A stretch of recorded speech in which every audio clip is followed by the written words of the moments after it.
Tous les turbos diesel en ligne à 4 et 6 cylindres installés sur la BMW F10 représentaient en fait une seule gamme de moteurs à combustion interne. Mais naturellement, il a évolué. N47, N57, B47 restylés sont quasiment similaires. Ils sont unis par BC en alliage léger. Emplacement de la distribution, côté volant-moteur. Véhicule, Bochevskaya, avec injecteur piézoélectrique ou électromagnétique. Une solide marge de sécurité.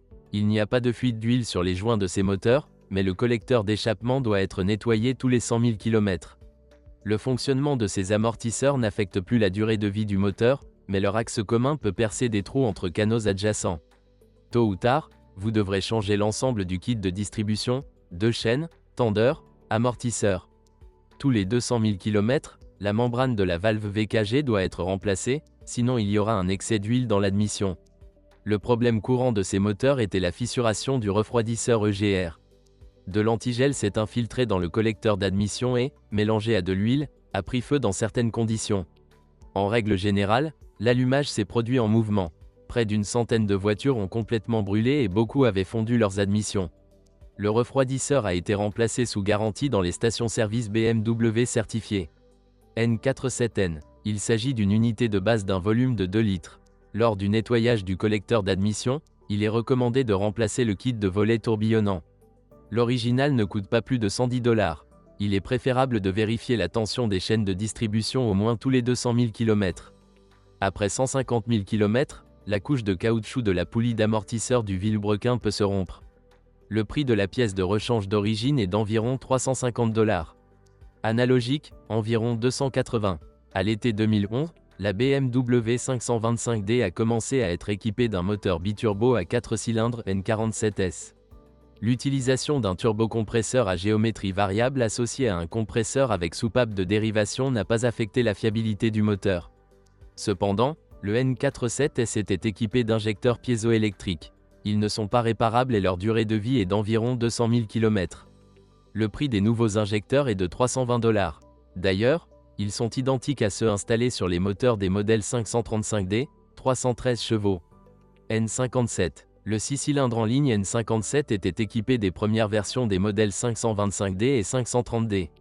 Ce n'est que dans ce dernier cas que le moteur était plus puissant. Les injecteurs du moteur sont électromagnétiques et peuvent être réparés, et les neufs coûtent environ 220 $. Il est préférable de boucher les volets hélicoïdaux s'ils posent problème. Étant donné que les nouveaux sont produits uniquement assemblés avec une partie du collecteur d'admission et coûtent plus de 1000 $. La ressource des chaînes de distribution est de plus ou moins 250 000 km. Une poulie amortie coûte entre 220 et 400 $. N57S. Pendant les 2,5 premières années, la 535D était équipée de moteurs N57S, 299 chevaux. Ils utilisent des volets tourbillonnants sphériques, 2 disques reliés en croix.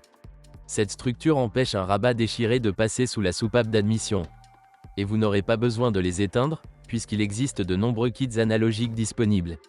N57Z. Mais les moteurs N57Z, 313 chevaux, apparus sur la 535D à l'été 2010, disposent des habituels volets de collecteur d'admission. Leur prise coûtera moins cher que leur remplacement.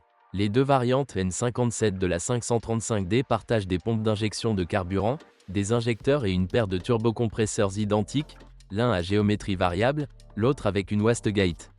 Ces moteurs sont assez fiables, mais la pompe d'injection de carburant est sujette à l'usure.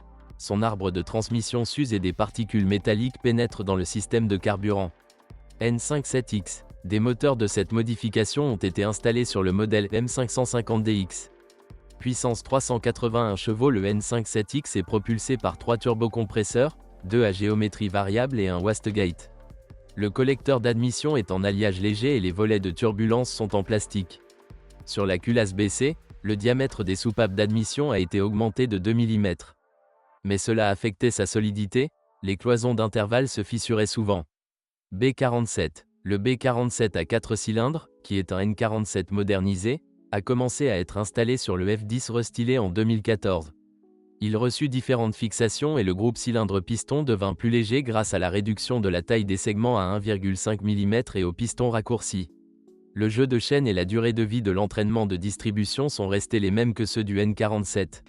Le B47 a d'ailleurs déjà été rappelé pour remplacer la vanne EGR.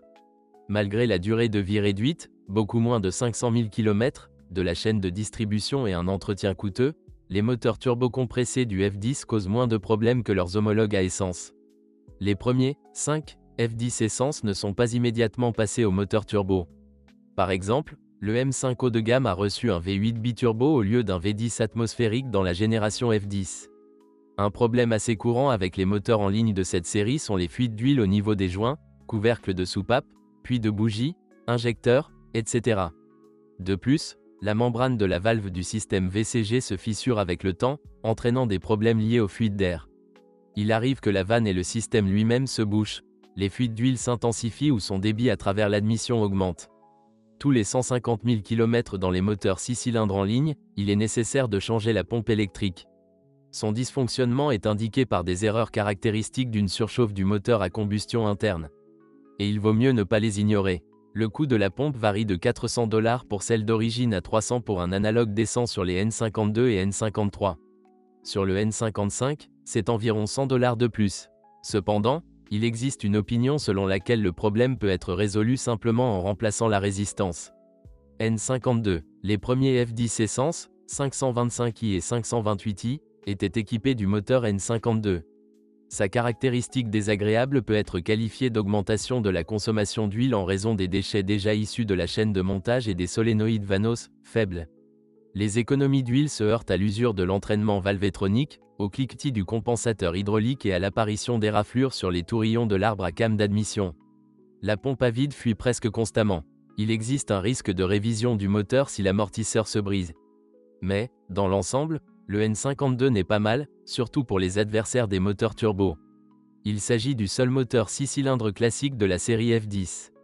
N20. Les modèles 520i disposent désormais d'un nouveau 4 N20 turbo compressé de 2 litres, 163 184 245 chevaux. Un peu plus tard, il est apparu sur le 528i. Le reflasheur ne transformera pas le 520i en 528i, mais il est possible d'augmenter la puissance à l'aide du réglage des puces. Il faut ajouter qu'en 2013 ils ont commencé à produire le N20 d'un volume de 1,6 litres, également indexé 520i, mais d'une capacité de 170 ou 180 chevaux. Avec, en général, le moteur turbo s'est avéré fiable, avec des injecteurs résistants à l'usure et, surtout, peu coûteux, une pompe d'injection durable et un système valvétronique, indestructible. Au fil du temps, en raison de l'usure de la bague d'amortisseur, le turbocompresseur peut sonner avec des erreurs dues à une faible poussée. La pompe électrique est supérieure en fiabilité au 6, mais le thermostat coûteux tombe en panne relativement rapidement. Il est préférable de changer la chaîne de distribution tous les 100 000 km, sans attendre les problèmes. Dans les premiers moteurs, elle a commencé à cogner avant d'atteindre 70 000. Une nouvelle chaîne, en principe, est capable de parcourir 150 000 km, mais les amortisseurs peuvent s'effondrer plus tôt, ce qui entraînera de graves problèmes. La chaîne d'entraînement de la pompe à huile N20 a été désagréablement surprise par son usure rapide. Parmi les premiers N20, il y avait de nombreux moteurs sur lesquels la chaîne se cassait à 120 000 km, s'enroulant autour du vilebrequin. Lors de la vidange d'huile tous les 20 000 km, comme recommandé par le constructeur, les roulements de bielle ont tourné. L'entreprise a clairement surestimé ce chiffre. Comme le montre la pratique, il est normal de changer l'huile après 7 à 10 000 km. Ensuite, le moteur passe la barre des 300 000 km sans aucun problème. Eh bien, la rotation des doublures se produit également en raison d'un écaillage incompétent. Pour un fonctionnement confortable du N20, le remplacement du kit chaîne de distribution doit, à l'amiable, s'accompagner d'une mise à jour de la chaîne et des roulements de la pompe à huile. Mais vous devez préparer environ 1,5 $, lors de votre visite pour un tel entretien. N53. Les moteurs N53 étaient les derniers 6 cylindres en ligne essence et gagnaient une mauvaise réputation. Les modèles F10 équipés de tels moteurs n'ont été vendus qu'en Europe en 2010 à 13. Contrairement au N52, ces moteurs à combustion interne étaient produits sans système valvétronique et étaient équipés d'une injection directe, sans consommation d'huile. Cette dernière fonctionnalité est devenue le principal problème. Les injecteurs et la pompe d'injection ont été modifiés plus d'une fois. Une pulvérisation et un remplissage inapproprié des cylindres ont perturbé le fonctionnement du moteur, de l'huile s'est mélangée à de l'essence et de nombreux moteurs sont tombés en panne à cause de coups de bélier. Les difficultés liées au mélange air-carburant ont considérablement réduit la durée de vie des bobines d'allumage. Les N53 restant en service aujourd'hui devraient en principe être équipés d'un système de carburant amélioré dans lequel les injecteurs et la pompe d'injection peuvent survivre à plus de 200 000 km. N55. Des moteurs turbo N55 ont été installés sur les modèles 535i et le 5e Active Hybrid. Le moteur s'est avéré efficace. Bien que des fuites d'huile avec des fuites d'air et un tintement de la soupape de décharge du turbocompresseur se produisent. Les joints de vilebrequin doivent souvent être remplacés. Mais la pompe d'injection et les injecteurs sont assez fiables, même s'ils sont très sensibles au carburant de mauvaise qualité. Un jeu d'injecteurs d'origine pour N55 et N20 coûtera 220 $, et l'équivalent Bosch coûtera 90 $. Vous n'avez pas à vous soucier de la chaîne de distribution et de son guide jusqu'à 200 000 km. Il y a eu des cas de fuite d'air à travers le tuyau d'admission en raison de fissures dans les tuyaux d'alimentation en gaz du système VCG. Lors de l'utilisation active d'une machine avec N55, un entretien en temps opportun est nécessaire, sinon les chemises de vilebrequin pourraient tourner et user les tourillons d'arbre à cames. N63. Ce V8 au cylindre revêtu d'alusil, bien qu'il ait subi de nombreuses améliorations, aucun problème de chemise ou d'usure des cylindres, avant d'être installé dans la F10, conservait néanmoins des problèmes notables. Des catalyseurs installés dans le collecteur d'échappement intégré à la culasse chauffent en outre le moteur.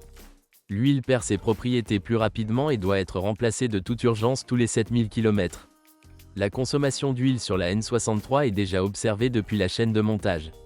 De plus, le moteur est pratiquement sans défense contre la destruction des guides de chaîne de distribution. Les débris peuvent obstruer le collecteur d'huile. Pour la chaîne elle-même, 200 000 km sont la limite. Les soupapes de décharge des turbocompresseurs sonnent souvent. Il arrive que seul de l'air chaud sorte des grilles d'aération.